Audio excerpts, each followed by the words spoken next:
Nakikita nyo ba yung nakikita ko dyan mga kalapatids? Ayan no. Siya si Idol Madla, nakakahanga, may mga hawak, gandang linyada. Ika'y inspirasyon kung bakit hanggang ngayon ako'y palaging kumakarera. May kalapate do sa landing board nila Coco, no? At hindi ko kilala yung ibon na to mga kalapatids. Ayan no, nakikita nyo ba? Medyo hirap makita pero try nating i-zoom kasi lipat ang pwesto ko yan. Ayan. Kasi lumayas na, hindi natin makita eh. So ayan siya, parang ano, barless pa oh. Ayan oh. So kanino kayang ibon to? No? So, kaninong ibon ang magandang off color na to? Ayan. So, tingnan natin ngayon kung may sing-sing. Try nating i-zoom. Ayan oh. So inalis ko kasi kanina yung pugad nila Coco kasi nga walang similya yung itlog nila na dalawa, no? So saka tinayuan na rin mga kalapatids. Doon ko nalaman na walang similya kasi tinayuan na nga. Tapos ito, paglabas natin ngayon alas 4 ng hapon, hindi lang may dagit pala. Ayan o. Check natin ang opal. Opal to, yung gantong kulay mga kalapatids. Ayan o, jackpot si Coco mga kalapatids. Nakadagit pa o. Matindi si ano mga kalapatids. Dagit, may opal, ay opal dagit mga kalapatids ang nakakaalala natin dito. Ayan. Kaso parang wala siyang ring. Ayan, so mukhang walang sing-sing pero try natin i-zoom. Di meron, ayun may ring. Barako mga kalapatids, pumapalag-palag kay Coco mga kalapatids. So tingnan natin ngayon kung papasok yan dahil nasa loob na siya ng loft base netong si Coco. May chance na pumasok to. Ayan o, bumabara-bara ako. Sensya na kayo mga kalapatids, ang ingay ni Pem.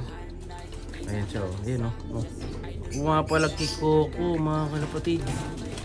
Siga yung dagit natin. Ayan, nagtukaan pa sila o. Diba? Siga yung dagit mga kalapatids. Kanino kayang ibon yung siga na to? Ayan o. Umangat si Coco kaso binubugbog yung ibon ko.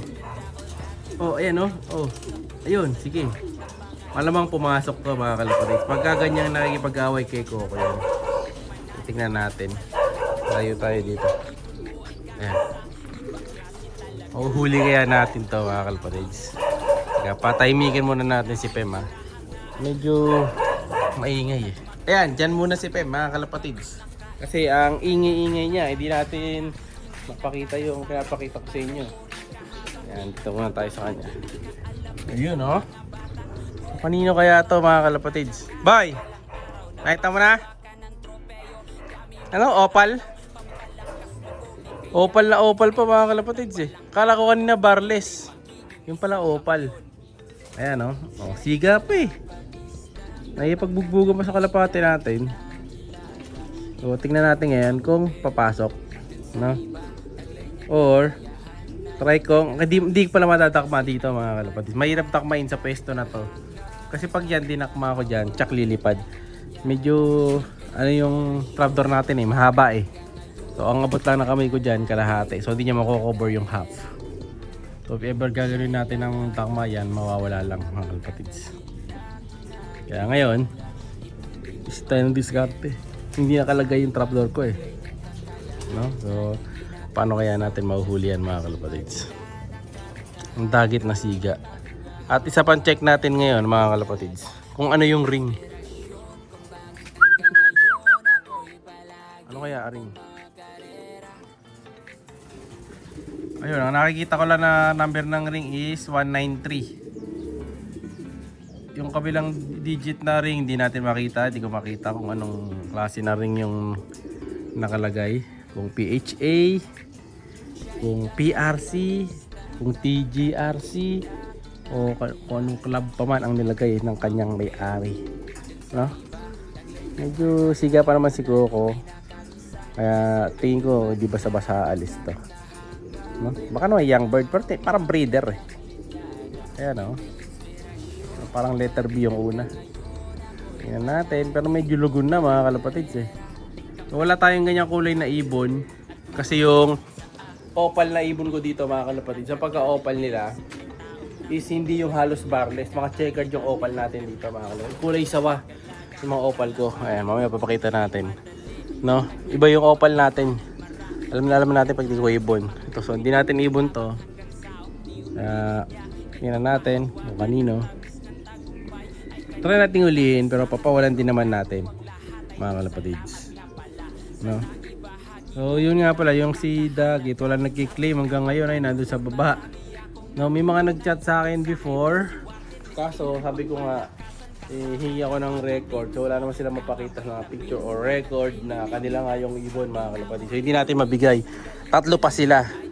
Kaya comment kayo anong magandang gawin kay Dagit. Ipamigay na lang natin siguro mga kalapatids. Kung sino yung may gusto, no? Bahala na siya. Kung sino yung mag-aampon dyan. So, depende. So, comment kayo anong magandang suggestion nyo dito mga kalapatids para kay Dagit. Tapos may dalawa siyang katabi dun sa baba. Ayan, nasa baba. Ayan. Yung dalawang, ano yan eh, Mariano yan. Diyan ko na lang pinamatured sa baba. Kasi gusto ko naaarawan sila. Ayan. So, nandyan yung dalawa na yan. Pero yung Dagit, eto nga siya.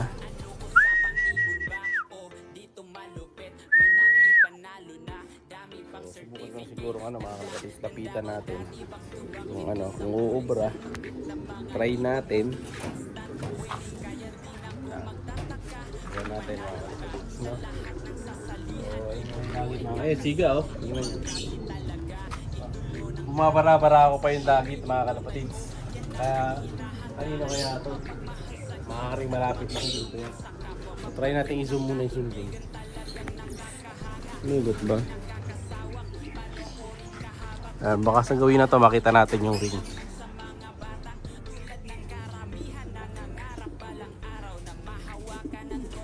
#9193 na mga kalapatids yung nakikita ko. Kanino kaya ibon to mga kalapatids? 9193 Barako BBC. So BBC siya mga kalapatids. Sa Kabog-Kabog Club mga kalapatids itong ibon. Kanino kaya to? Ayan o. So kapag nakipagbubugan siya ganyan, doon natin pwedeng hulihin to.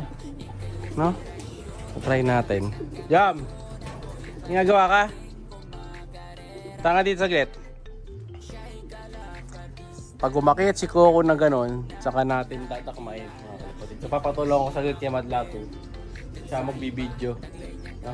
And then, kapag nagbubugbugan sila ni Coco, saka natin dadakmain. So try natin mga kalapatids. So yung mga talong nga pala namin, ito update ko kayo. Ganda ng mga talonggis natin. Madami-dami mga kalapatids oh. Kita mo naman. Ang tataba. Pakan mo nga boy. Ikaw mag-video. Yan pa video natin. Dadakmain ko pag nag-away siya ni Coco. Siya'y kalapatistang napakagaling na kinakilala.